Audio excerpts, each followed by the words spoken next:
എത്ര മിടുക്കനായാലും വിദ്യാർത്ഥികൾക്ക് പഠിക്കാൻ മടിയും വിഷമവുമുണ്ട്.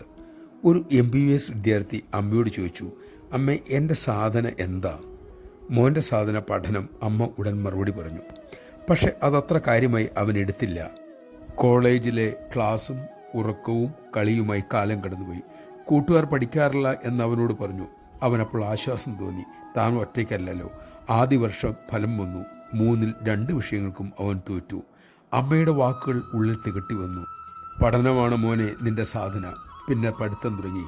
കൂട്ടുകാരുടെ ക്ഷണങ്ങൾ തള്ളിക്കളഞ്ഞു. MBBS ഉന്നത വിജയത്തോടെ ജയിച്ചു. പിന്നീട് അമേരിക്കയിൽ ലോകോത്തരമായൊരു ആശുപത്രിയിൽ ഉന്നത സ്ഥാനത്ത് എത്തുകയും ചെയ്തു. അദ്ദേഹം പിന്നീട് അമ്മയുടെ സന്നിധിയിൽ വെച്ച് പറഞ്ഞു, അമ്മ പറഞ്ഞത് ശീലിച്ചു. അത് മാത്രമാണ് എൻ്റെ വിജയരഹസ്യം. നമഃശിവായ. സ്വധർമ്മം സാധനയായി മാറ്റാൻ നമുക്ക് സാധിക്കട്ടെ.